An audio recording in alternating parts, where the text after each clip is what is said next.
What are some of the reasons why homeowners reach out to you? Usually you have a lot of people that use their chimneys. What's the process? I mean, if you're finding that there's cracks inside that chimney, I mean, how are you fixing that? There's different processes. What is the most interesting thing you found inside of a chimney? Raccoons. Really? Yeah. Is it expensive to have a yearly inspection? So as of right now, I don't have like any type of programs. What homeowners should look out for when hiring a chimney guy? Call centers, look out for call centers. What are some of the, I don't want to say scams, but there's certain scams that they run in your industry? Yeah, I mean, there's people that will recommend work that does not need to be done. So what's the one thing most New Jersey homeowners don't realize about their chimney? That there's problems with their chimney. So what's the worst thing a homeowner can do that costs them thousands of dollars later? I would say if there's a leak, call somebody right away. Don't wait.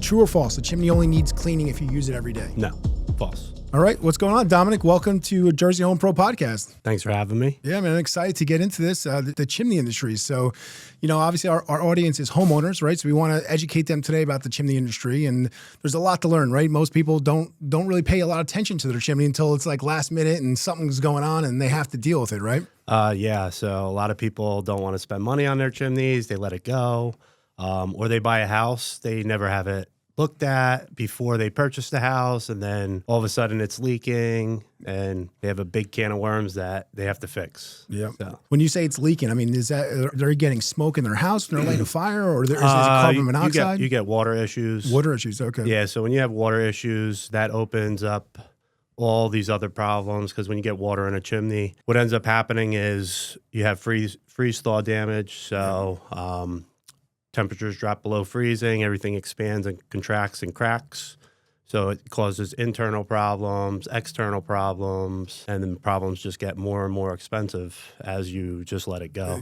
Of course, yeah. If you let it go, it's going to get worse. Yeah. Yep. What's one of the worst projects you've seen where you had to come in? I mean, are you rebuilding the entire chimney? Like, what do you? So I haven't gotten into full rebuilds yet. Okay. I started the company a little less than 3 years ago. So I'm a newer company. I don't have a full team yet.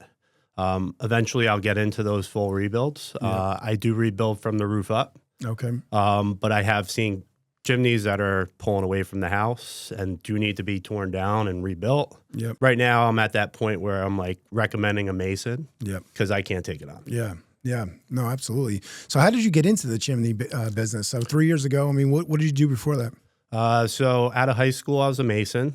I learned masonry just by being a laborer. Yep. It's hard work, man. Yeah. That's hard work. So I learned doing foundations. So I did that right out of high school. Did that for 2 years with that company. Got out of that industry for about a year. Was in vending machines.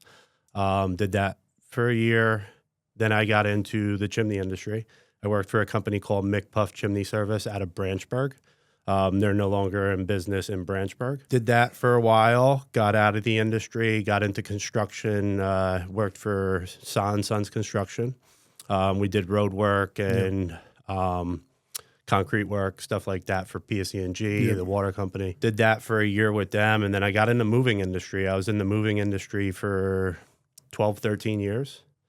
And it's another tough business too, man. Yeah. So I actually, I was with the same company for a very long time. I knew the family since I was young. And I was very comfortable there. At last 4 years of working there, all I did was dispatch and drop trailers off and then pick the trailers up. I wasn't moving furniture. But then December of the last year that I worked there, they started getting really slow because the housing market was cooling off. And there wasn't a lot of jobs going out. So they actually took dispatching away from me, which kind of hurt because that was a big part of my pay.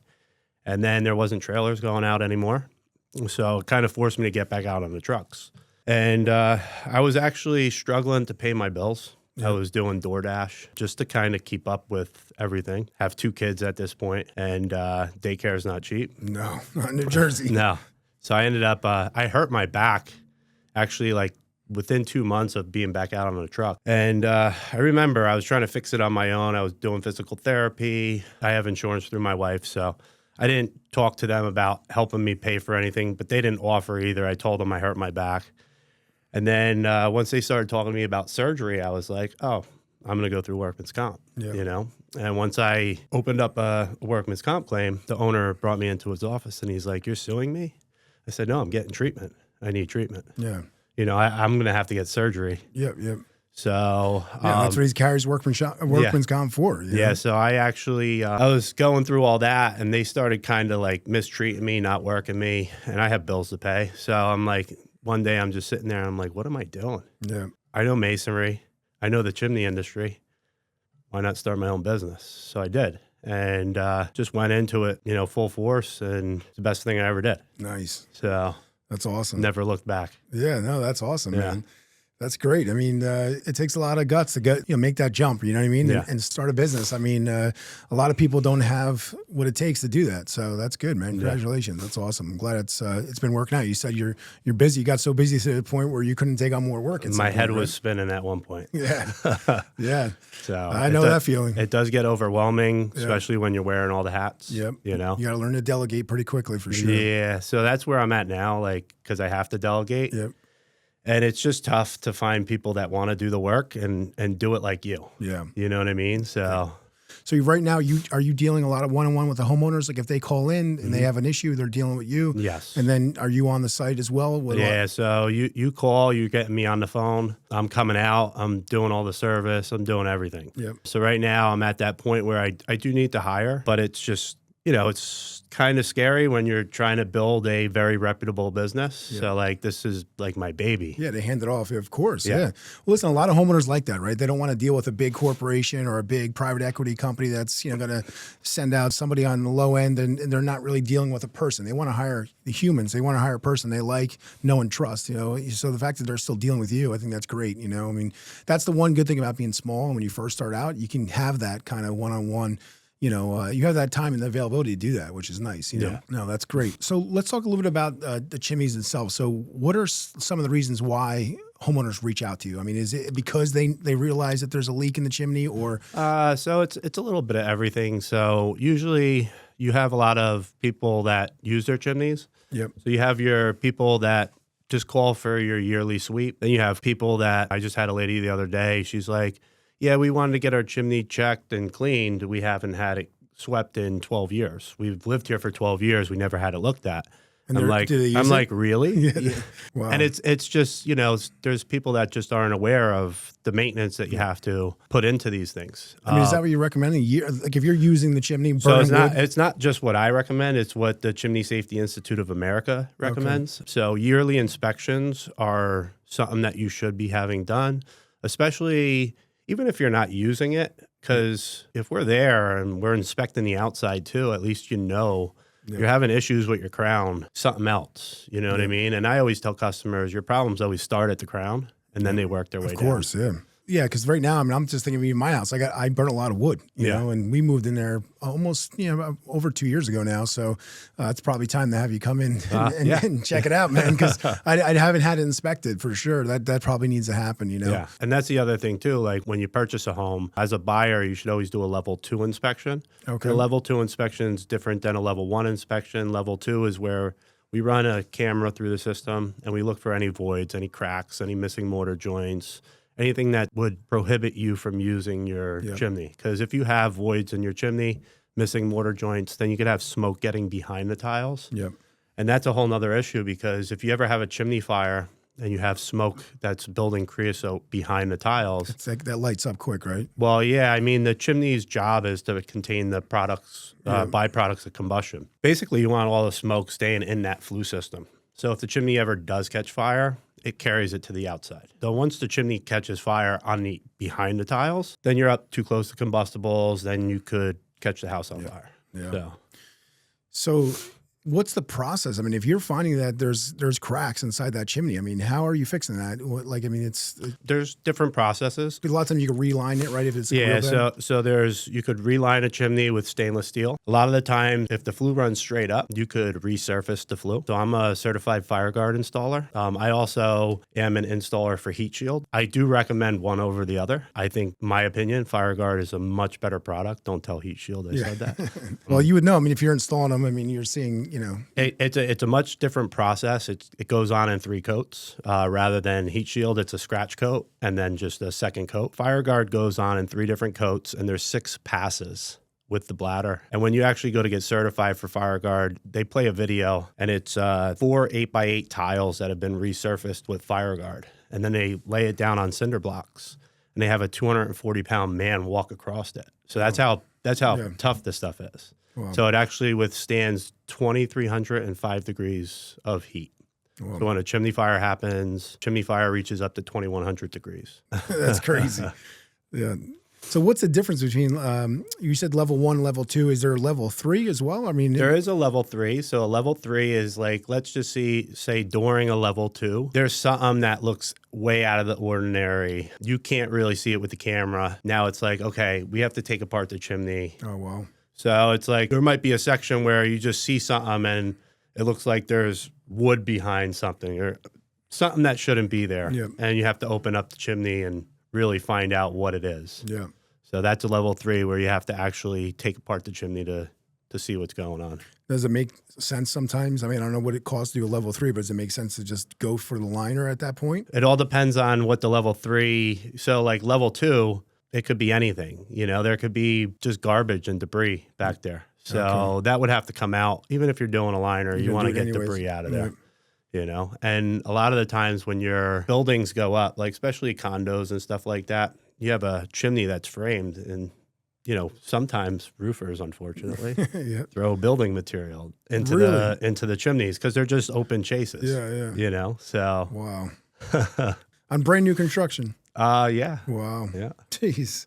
Well, a lot of these older buildings, I don't know if people still do it. Yeah. Yeah. You got to be careful. You know, you got working on your house for sure, man. Yeah. That's crazy. Yeah. I mean, you probably find all kinds of stuff. And what is the most interesting thing you found inside of a chimney? Raccoons.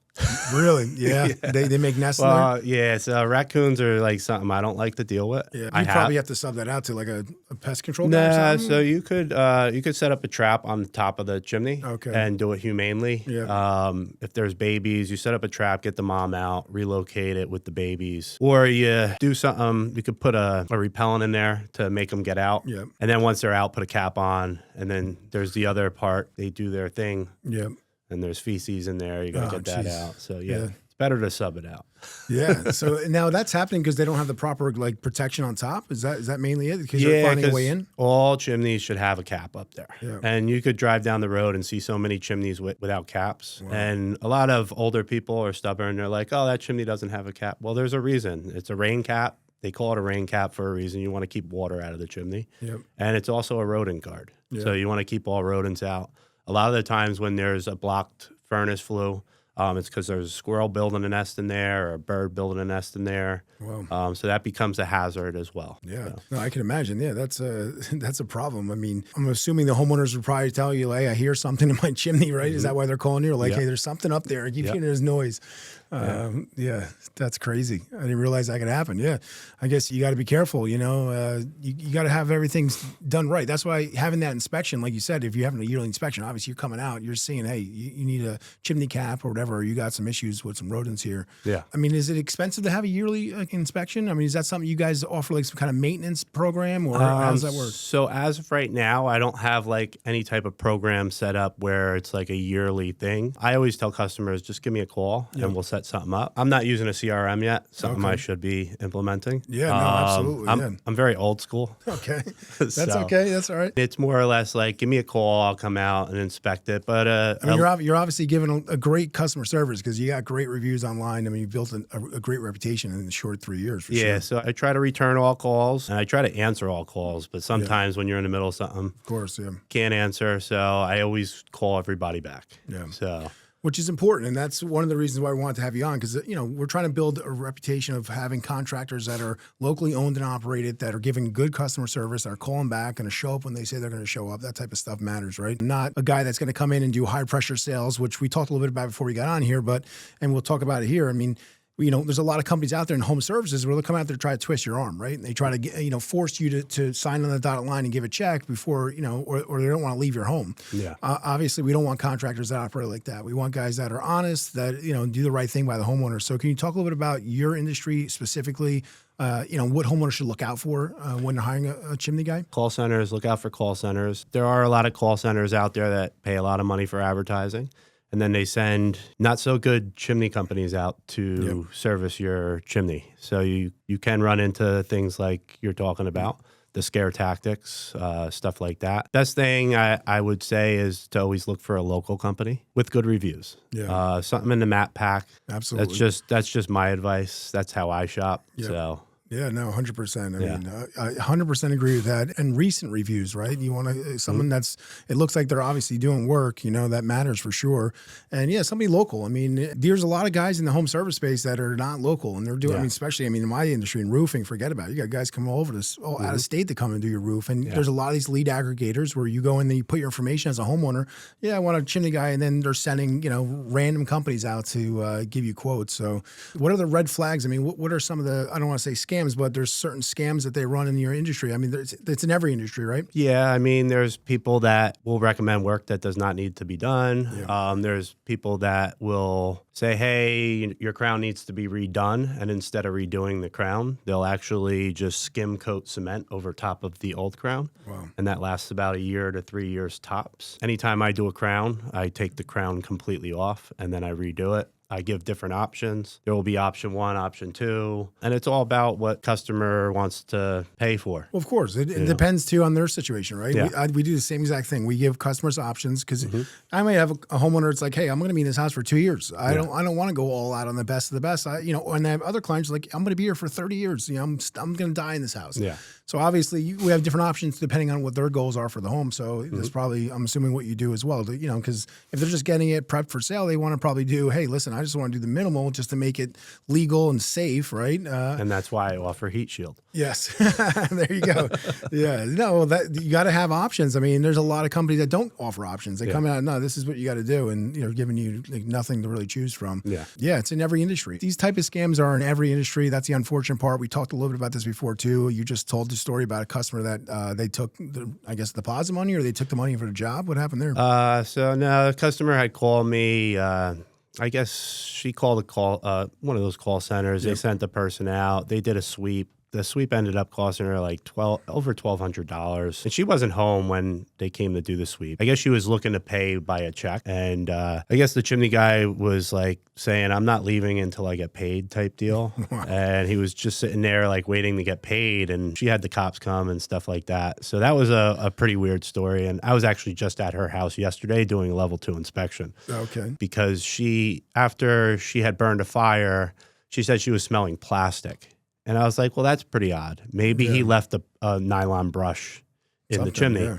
I didn't find any nylon brushes.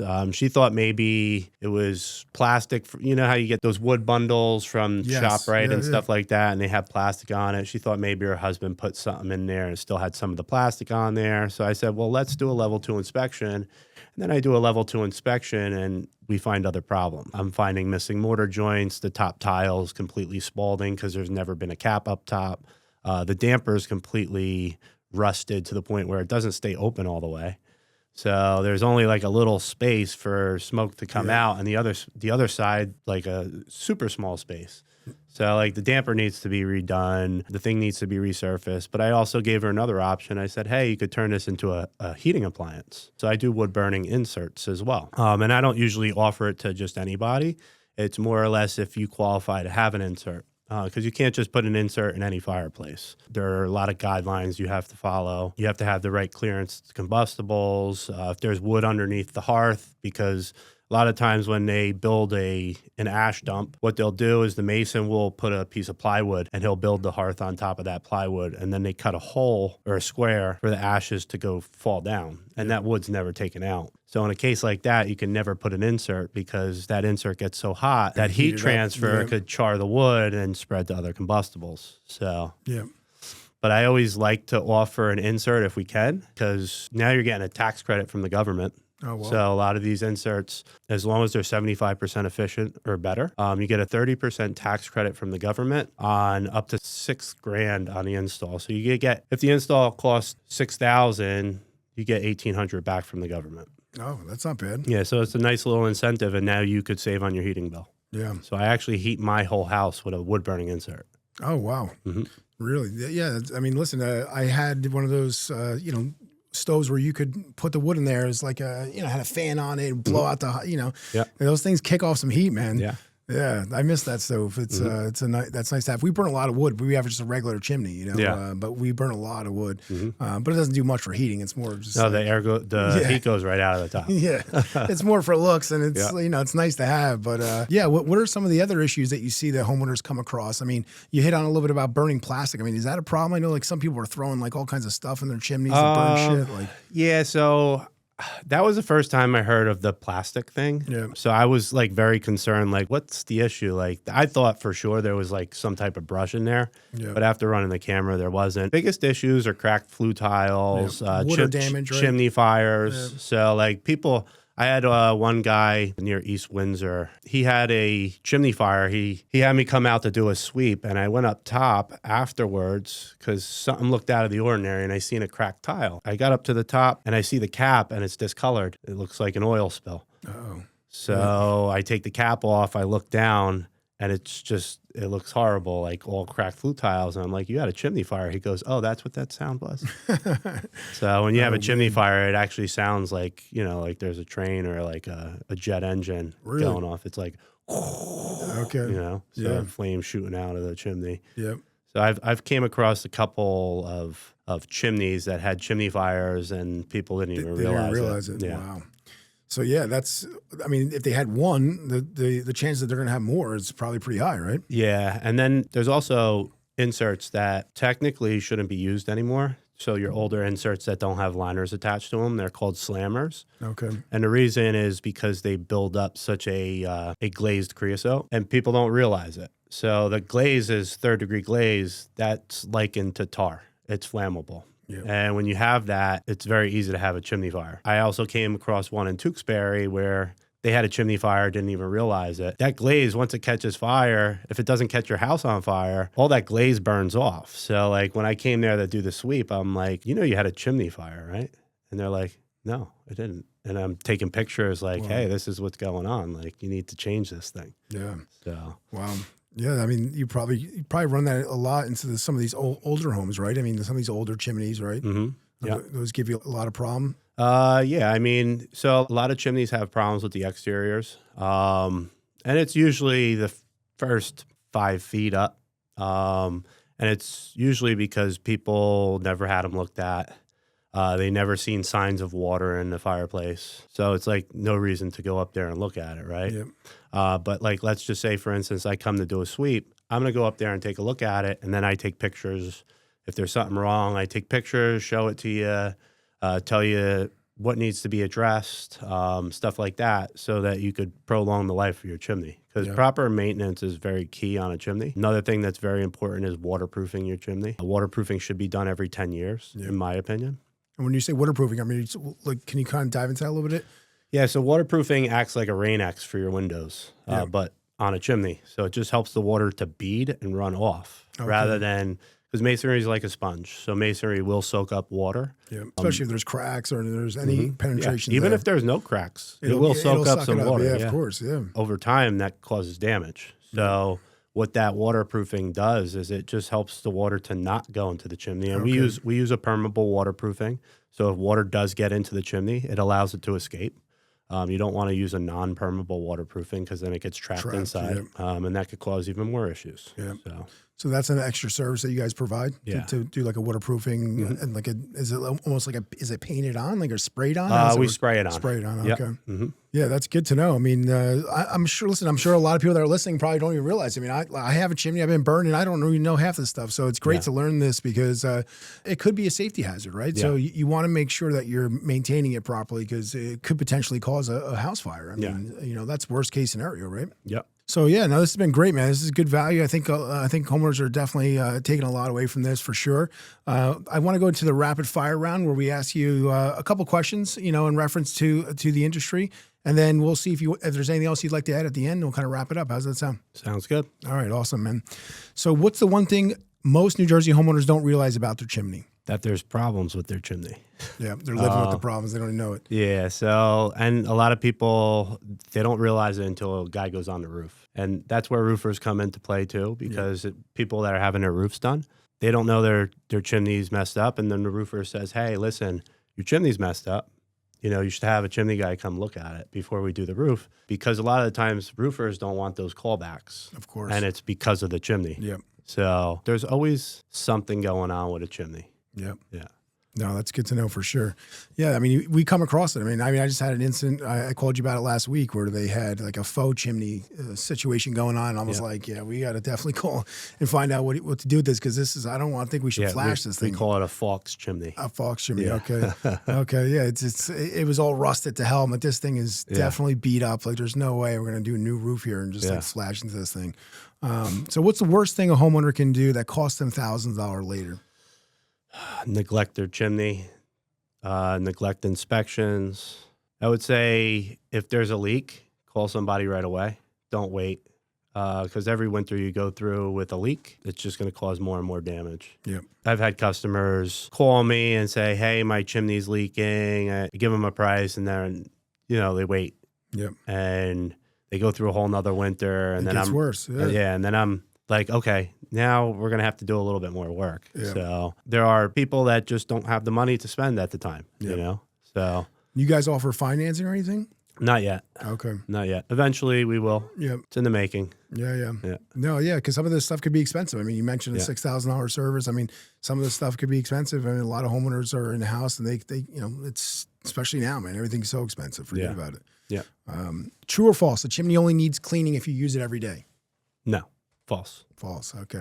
So no matter what, if you have a chimney, you should be having it inspected on a yearly basis. Inspected on a yearly basis. That doesn't mean it's going to need to be cleaned, because there are people, actually that one customer that I told you about that didn't have their chimney cleaned in 12 years, and they lived there 12 years. It actually didn't need to be cleaned. They used it a couple times a year. Okay. I did notice when I went outside and looked at the top that the whole chimney needed to be repointed from the roof line up. It looked horrible. Wow. That's one of the things. It's like, get it inspected, because these problems happen. And if it was caught a lot sooner, it probably would be a couple courses. Yeah. I don't do spot pointing. If I'm going to point a chimney, it's from wherever the joints are failing all the way up.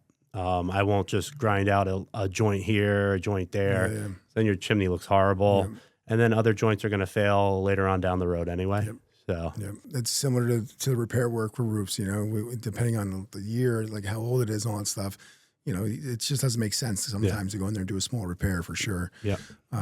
What areas do you cover in New Jersey? So you're where are you guys out of? So we are out of Hillsborough. Okay. On my website, it says Somerville, because we have a virtual office in Somerville. Okay. We try to cover within a 25-mile radius. I try not to travel outside of that radius, because it just it's a lot. Stops making sense at one point. There's too much shield time. Yeah. Yeah. If it's a bigger job, and I know it's a bigger job, then I will travel a little bit further. Or I have some clients that are like my day one customers that have beach houses that I'll go to their beach house and do work on their chimney, stuff like that. That's good to know for sure. Yeah. All right, cool. Last question. So we always ask every guest, what's a restaurant recommendation you can make here? A restaurant recommendation? Locally here, That's maybe? a very good question. Hillsborough, or I don't know where you live. Well, but Hillsborough, I wouldn't recommend anything in Hillsborough. I like Steakhouse 85. Okay. Only because I became friends with the chef, and he put me onto it. And back during COVID, I was selling weights, and we bartered a deal for weights. He gave me a bunch of steak and pork chops for weights.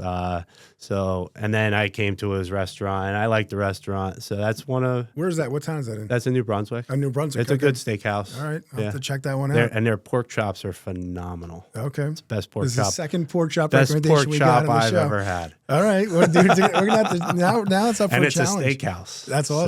So, All right. I'm definitely going to have to check that out now. yeah. No, that's awesome, man. Dominic, this has been great. I appreciate you coming on. And where can homeowners reach out to you? Maybe your website, phone number? Yes, my phone number, which is on my website, my Google business listing. You can reach out to me through email. It's always easiest to call me. You could even text me. Okay. But calling me is the easiest way to book. Awesome. Yeah. Yeah, and you guys can find Dominic on our website as well at the Black Book directory. And, this episode will be listed there. And if you guys have any questions, reach out to Dominic or myself, and we'll get you guys in contact. I appreciate it, Dominic. Yep. Thanks a lot for coming on. Thanks for having me.